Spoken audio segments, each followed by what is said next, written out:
He looked up and saw the rich putting their gifts into the treasury. And he saw a poor widow put in 2 copper coins.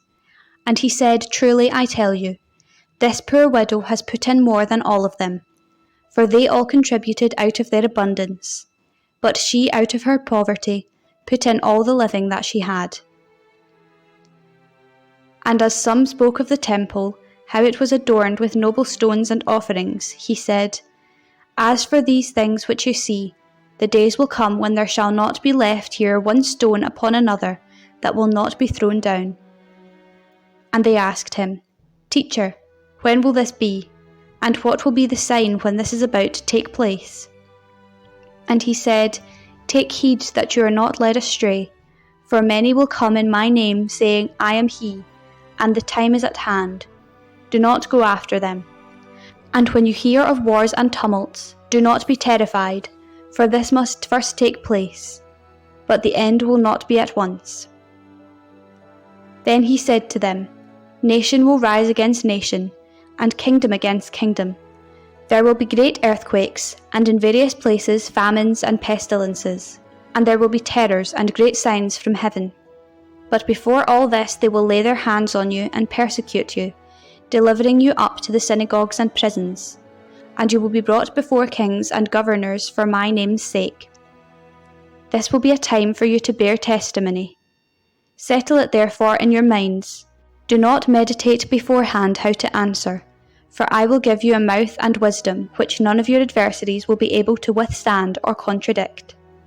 You will be delivered up even by parents and brothers and kinsmen and friends, and some of you they will put to death. You will be hated for my name's sake, but not a hair of your head will perish. By your endurance you will gain your lives. But when you see Jerusalem surrounded by armies, then know that its desolation has come near. Then let those who are in Judea flee to the mountains, and let those who are inside the city depart, and let not those who are out in the country enter it. For these days are of vengeance, to fulfill all that is written. Alas, for those who are with child, and for those who give suck in those days.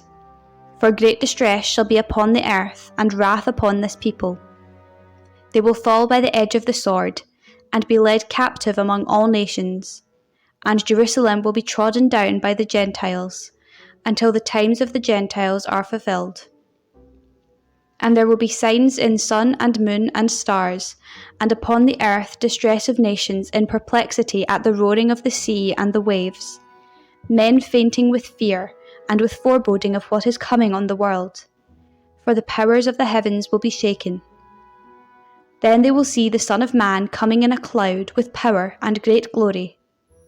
Now when these things begin to take place, look up and raise your heads, because your redemption is drawing near." And he told them a parable. "Look at the fig tree and all the trees. As soon as they come out in leaf, you see for yourselves and know that the summer is already near. So also, when you see these things taking place, you will know that the kingdom of God is near. Truly I say to you, this generation will not pass away till all has taken place. Heaven and earth will pass away, but my words will not pass away. But take heed to yourselves, lest your hearts be weighed down with dissipation and drunkenness and cares of this life, and that day come upon you suddenly like a snare. For it will come upon all who dwell upon the face of the earth.